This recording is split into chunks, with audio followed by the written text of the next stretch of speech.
Shavuot Tov, everyone. Yair Spitz here from the field. So it's Motzei Shabbat, and the truth is, it's the fourth Shabbat that I've been in the field, and the truth is, every Shabbat has been more meaningful than the previous one, and it's true about this Shabbat as well. Because of where we are, and because of the security situation over the weekend, which was a little heightened. A lot of things going on in the area that we're in. So we were told that the decision was made that we can't do a big Seudah Shabbat meal together. Rather, each small unit is going to have their own. So at first I wasn't so happy about this, but there's no, definitely the correct decision considering the security and safety situation. And then so in the pre-Shabbat get together where everyone, all the announcements are made every day. So I said, okay, so we'll do candlelighting right after the this meeting, this get together over there. And then we'll do a Kabbalat Shabbat, and we'll try to do a Kabbalat Shabbat in Mariv over there. And at 7:00, each unit will take the food from the central area and set up their own table in their own little campsite. And I'll come around to everyone. I'll try to come around to everyone and do kiddush and talk a little bit. And I could see in everyone's faces that they were not so happy, because the previous week we had a meal of almost all of us together, and it was very, very, very special. But I said, okay, we'll do our best. So a few minutes later, we finished the tadrich, the get together, and there was about 5 minutes left before Shkia. So I went to the command post, which is where we usually light Shabbat candles. And I went to light the candles and gather the young women soldiers who every week light candles. And I come in and I see that the candles are already lit. So I asked them. I said, and they saw me running. They said, "What's wrong? What's wrong?" I said, "Well, I wanted to make sure that you guys have a chance to light candles before we start, before Shabbat." And they said, "Oh no, we looked online to check what time candle lighting time is, and we already lit 15 minutes ago." And and they said to me, we hope it's okay that we lit without you. I said, of course. I said, it's wonderful, the fact that you checked Shabbat time and you lit candles, and asked them to do the bracha. They said yes. And then in the meantime, a few other soldiers came, and then a new female soldier who never came before. She's been here for the last 3 weeks, but she's never come before to light candles. She came, asked if she can do it, asked to see the bracha. And we lit candles about 3 minutes before Shkia, and that was the first surprise I had for this the unique Shabbat that I had. After that, when the time came for the meal, so actually my small unit, the medical team that I'm part of, so we actually decided to start eating at 6:30. So we sat down. The truth is that I'll send a picture of it. We actually built a table on Friday. Actual legit table out of wood and metal pegs, whatever. So we actually set a Shabbat table. I'll send a picture. It's beautiful. And we sat down and we brought out the food. We sang Shalom Aleichem. I spoke a little bit about the Parsha, some of the things that I shared with you yesterday. And had mamash a full Shabbat meal, which was it was about 15 of us, and it was absolutely wonderful. And those guys are the guys who I'm closest with. Also, on a day-to-day basis, most of the day I spend with those guys, and I go visit the other units. When I say go visit, it's the other units, the smaller units that are part of the battalion. Each one of them is maybe 1 minute walk away, between 1 and 3 minutes away. But for, let's say, during the night, we don't walk between the areas. So those are the guys, and it was very intimate. It was very beautiful. A lot of good humor, a lot of good spirits, and they kept on saying, everyone was saying how, this is the first time that they're since the beginning of the war, um, that they feel a feeling of home even though they're here. It was a very, very powerful feeling. Um, then when so that was about half an hour, and then about 7, I said, okay, I'll go see what's happening in the other units. So I went to one of the other units about a 1 minute walk away, and they were just sitting down. And they said, oh, we were just waiting for you, Rabbi, and if you can go ahead. They were all sitting there, and I I did Kiddush. We sang Shalom Aleichem again. I did Kiddush again. I uh, um, I uh, I did Lechem Mishneh again for the second time, and I discussed the parsha again with them. I was there about for 15 minutes, and then I went to the command center. They always do things later because they're busy taking care of things. And as I'm getting it, I see they had just set their table, and they said, oh, Rabbi, good, Yofi, you're here. And we sang Shalom Aleichem again, and we came to do Kiddush. And I was about to, they asked me to do Kiddush, and then actually the commander of the platoon, so he was there, not an observant Jew at all. He said he asked me, is it okay if I do Kiddush? I said, of course. He said, okay. He said, show me where it is. Tell me what to do. He said the last time he did it was his in his own bar mitzvah. He's about 45, and I showed it to him. He said Kiddush. We all drank, and then I ate challah. I did lechem mishneh again, so for the third time. And then actually it was very beautiful. One of the female soldiers said at some point, okay, now we should go around the table and everyone should say what they wish for themselves for this Shabbat. And I wish I could have recorded it or wrote it down for myself, but such beautiful things that were said. Some people, one of the female soldiers said that she would like to wish for herself the next Shabbat she can be home lighting candles with her mother. One of them said wish for himself that he'd be able to speak to as many soldiers as possible over this Shabbat, and make a point of saying hello and speaking to as many of the other soldiers, so everyone feels close to each other and feels like a family, even though we're away from home. One of the other soldiers talked about the fact he wished that the Chaylim in Gaza should be safe, should be successful. It was very touching. It was very moving. And of course, one or two of them were more. One of them hoped that tomorrow, meaning on Shabbat, would get a surprise delivery of some good hot food.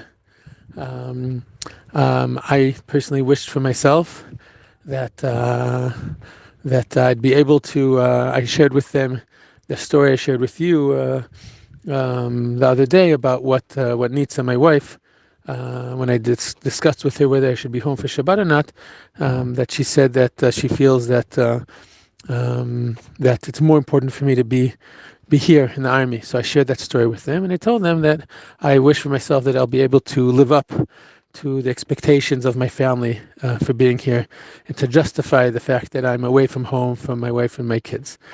It was very moving for everyone. Went to sleep, got up in the morning, davened. Wasn't a minyan, but so I took my time, nice long davening. Peaceful, quiet. Everyone wakes up a little bit late on Shabbat morning. Like officially, the schedule starts later. Made kiddush, ate. Wasn't that much food on this Shabbat. But the rest of the day I spent having some very meaningful conversations, and even though many of the soldiers here, if not all of them, more or less I've met already, Shabbat's the perfect time to have deeper, longer conversations with them. So I'd like to share 3 of them with you, which have a certain common thread. So the first is a gentleman by the name of Artur. He's a very, very large Russian Jew. He's in his 40s, which means that he is here on a volunteer basis. He's exempt from serving in the army, but he's continued to volunteer, not just for the war, but for years he's been volunteering he's a technician, one of the most experienced technicians the battalion has. So I walked by his tent area, said Shabbat Shalom. He calls me over. We start talking, and then he tells me that he remembers when he was 8 years old, when they left Russia. He said that his parents, they carried him in a suitcase. You remember, and his father kept on talking about going to Zion, to Zion. He said he remembers as a kid. He remembered that when he was in elementary school in Russia.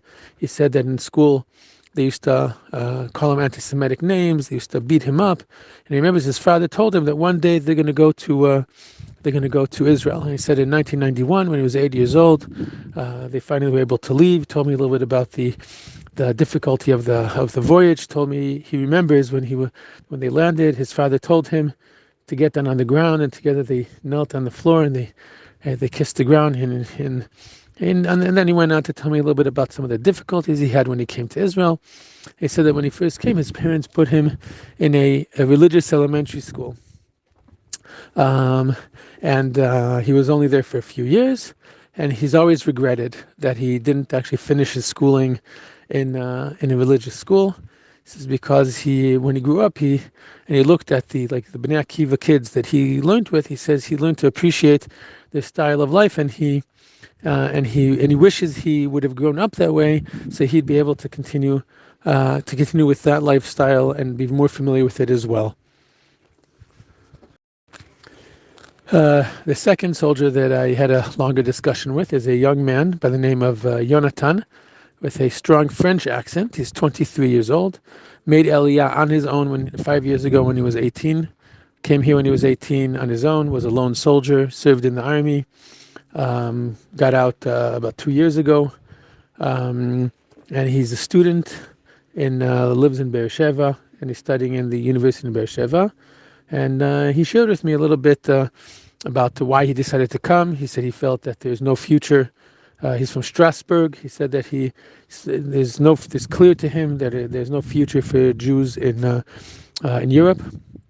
And it was clear to him that if he wants to stay connected to the Jewish people, that the place to do that would be in Israel. And he felt that he wanted to do it already from the start, and join in the effort, and come ready and be part of Israeli society, from including being in the army. So his parents supported him, even though they are still there, and he's hoping that they will come. Shared with me that he's very much interested in getting married, and I told him we would discuss that at greater lengths. And I hope to share that information with you later, so we can all try to help him find a shidduch. The third soldier, someone from my little unit, the medical unit that I'm part of.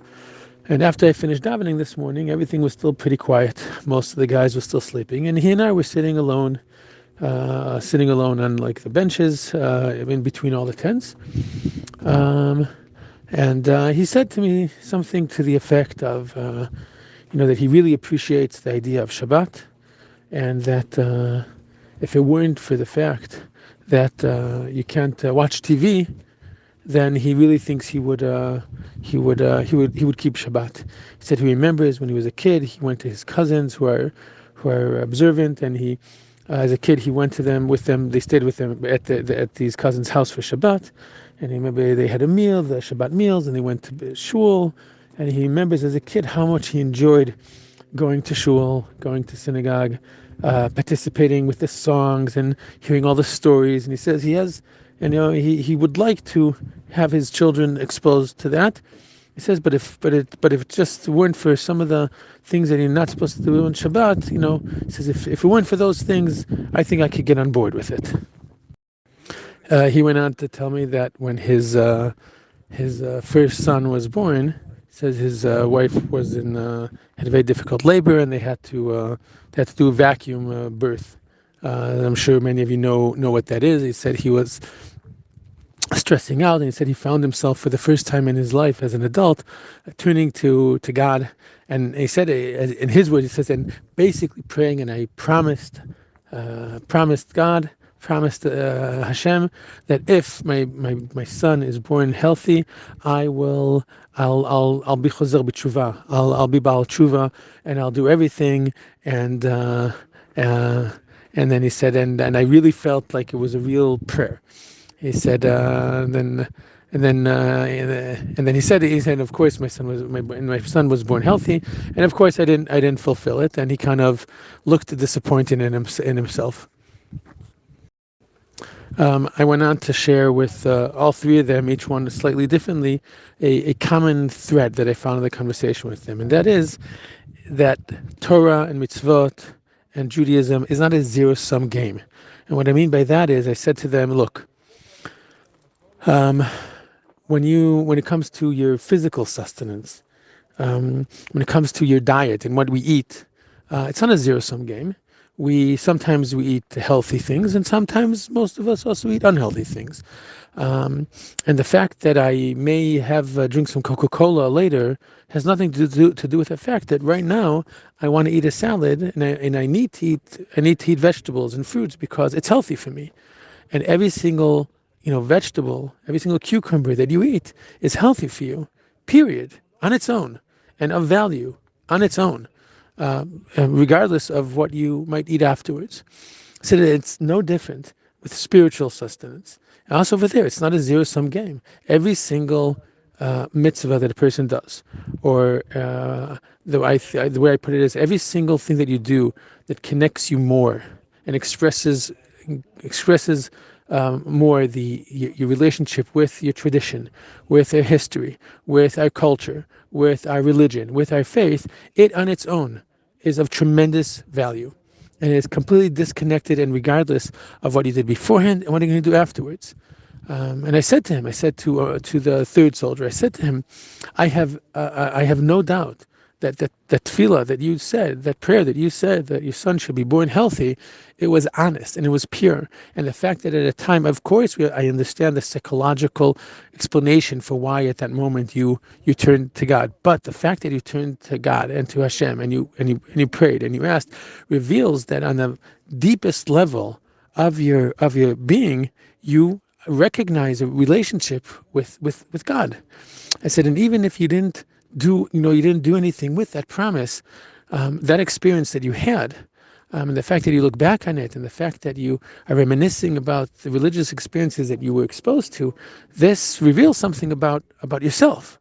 He says, and therefore, whatever you can do and you choose to do, and anything a little bit for you, and when your kids get a little bit older, or even now when they're young, that is of tremendous value.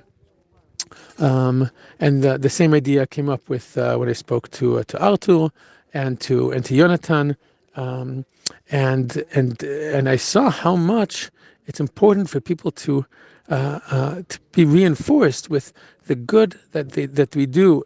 Every single act is significant on its own, and the conversations with all three of them continued, and I could see how much it resonated with them. I think it's a very important idea because everyone has something, and everyone, definitely anyone who is here putting their life on the line, obviously are deeply, deeply connected to Am Yisrael, deeply, deeply connected to dedicating their lives and willing to put their lives on the line for the Jewish people. So obviously, the Jewish sentiment is extremely powerful, and that is something that when recognized and when given an opportunity to grow, is a beautiful thing to see.